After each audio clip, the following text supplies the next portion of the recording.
Bom dia a todos. Em primeiro lugar, meu agradecimento aos organizadores desse Congresso Paranaense de Cardiologia, com esse tão importante tema, do qual eu tenho honra e orgulho de poder fazer parte desta tão conceituada mesa. Quando nós falamos em mudanças de hábitos de vida, principalmente no idoso, nós temos que entender que talvez seja este um dos remédios mais difíceis que um médico tem de aplicar ao seu paciente para que ele adira a isso. Por quê? Porque o paciente, muitas vezes, ele está no conforto da zona de conforto. Então tá bom, ele está sentado, ele está comendo o que ele quer, fazendo o que ele quer da vida, quando na realidade ele deveria sim participar de mudanças para o seu próprio bem-estar. Se no jovem já é difícil a gente impor ou pedir, digamos assim, mudanças da forma como essa pessoa está vivendo, tipo, diminua refrigerante, melhor alimentação, essa coisa toda, no idoso é muito mais difícil. Porque o idoso, ele já tem dentro de si arraigado e consagrado uma série de hábitos e vícios que ele tem muita dificuldade em mudá-los. Ele tem aquela, digamos assim, percepção de que está tudo bem, que a vida até ali está tudo tranquila, ele não precisa fazer nenhum esforço e está levando a vida, como muitos dizem no consultório, como Deus quer, e assim vai levando. Quando na realidade ele deveria ter muito interesse na sua própria saúde. E aí entra a equipe toda de saúde, e principalmente o médico, né, que tem um contato bem próximo também ao seu paciente, no sentido de ser enfático e com poder de convencimento para esse idoso aderir a essas mudanças, mudanças de hábitos, com certeza, não é? Eu tenho, falando em exemplos, né, o que eu procuro fazer no meu consultório, por exemplo, o paciente chega e ele precisa, são 3 itens básicos, não é? A medicação, o exercício e a alimentação. Então eu digo a ele assim: imagine uma mesa redondinha com 3 pés, né? Aquelas mesinhas de tripés. Um pé é a alimentação, um pé é o exercício, o outro pé é o exercício, a medicação e o exercício, a medicação e a dieta, que são realmente os 3 itens básicos, né, para manter a saúde da pessoa. Se esses 3 pezinhos estiverem perfeitamente equilibrados, a sua qualidade de saúde, qualidade de vida é muito melhor. Porém, se você tiver algum deslize, não estiver cumprindo bem qualquer desses itens, esse pezinho vai ficar desequilibrado e a mesinha, a parte de cima, que é a sua vida, vai cair.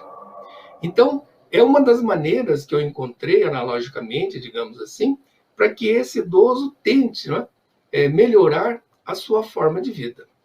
E aí vem um fator muito sério e muito importante nessa questão, por exemplo, por que o idoso tem dificuldades em mudar hábitos de vida?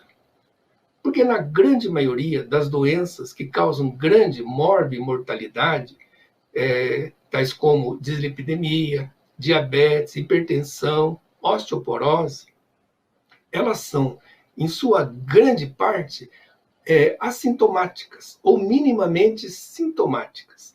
E nós as chamamos na geriatria como doenças silenciosas. São doenças que não têm realmente aquela exacerbação de sintomas, a pessoa não sente dor, não sente cheiro, e por causa disso, por elas serem desta maneira, digamos, com um mínimo de sintomas, a pessoa também não se preocupa em melhorar a sua dieta, em procurar fazer exercícios físicos.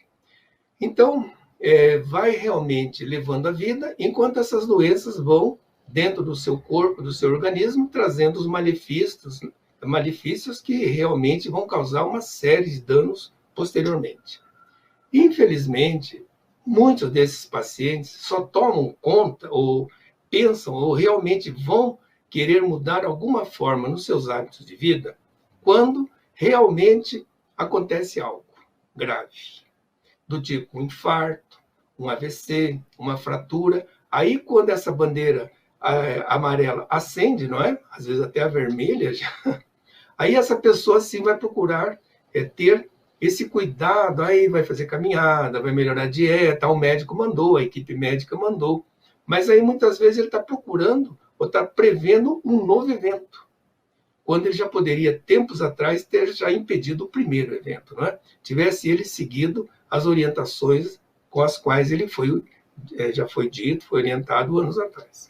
Então, quer dizer, essa é uma preocupação que nós temos muito grande, porque no idoso, que ele já tem dentro de si, como eu já lhes falei, consagrado uma série de situações dele, que ele não quer mudar, já está arraigado aquilo, então ele tem uma certa dificuldade.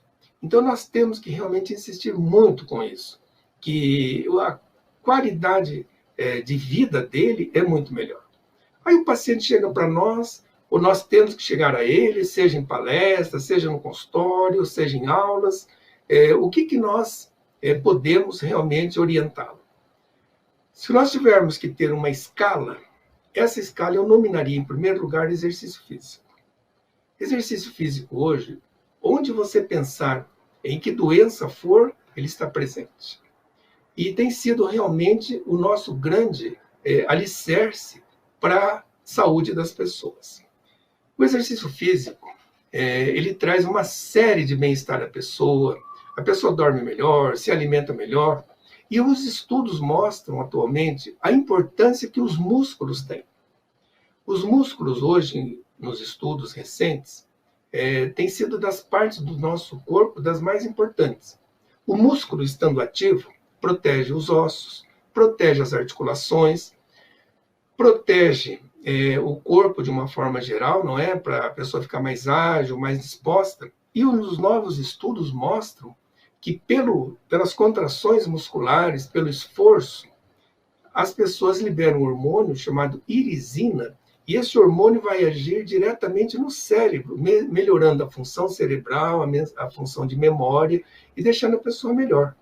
Então, o bem-estar que traz o exercício, em todas as formas, né, com alongamento, musculação, a parte aeróbica, é que vai fazer realmente o diferencial na qualidade de vida dessa pessoa. Não esquecer também de exercícios mentais, porque as pessoas muitas vezes ficam na frente da televisão o dia todo, ficam ali passivamente assistindo, não participam de nada, e a memória vai para o espaço. E a pessoa vem ao consultório, doutor, minha memória está falhando, aquela coisa toda. Quando, se ele mudasse seus hábitos, se ele, por exemplo, procurasse aprender algo novo, nós orientamos para quem tem uma certa cultura e vontade também, que aprenda uma língua nova, que aprenda fazer alguma coisa, vamos dizer assim, de aprendizado que ele não sabia, que ele pratique algo que seja benéfico à sua mente, exercícios, seja o que tiver, para ele não ficar tão passivamente pela vida, passando pela vida, não é? Então, tudo que puder fazer em termos de exercícios mentais vai favorecer muito essa reserva intelectual que a pessoa tem para, quando estiver envelhecendo mais e mais, ainda ter uma memória produtiva, uma memória que vai lhes trazer realmente uma lembrança de tudo aquilo que a pessoa precisar na sua vida. Não esquecer de tomar água, né? O idoso, por si, é um desidratado crônico, porque muitos idosos só tomam água quando vão tomar seus remédios. E o restante do dia, a água para eles, no máximo, para tomar banho. Então, nós temos que ser enfáticos, dizendo a eles a importância da água que tem que ser tomada, e tem que tomar mesmo, de 1,5 litro a 2 por dia, para que ele tenha realmente, não ser um desidratado crônico. Se ele tiver uma doença mais grave, a sua recuperação desidratado, como será muito mais complicada do que uma pessoa que estiver muito mais rígida. Então, insistir com a água também. Nós temos que insistir muito também com postura. Tem pessoas que andam desde jovem, essa orientação não é só para velhos, desde jovens andam com a coluna que parece uma curva.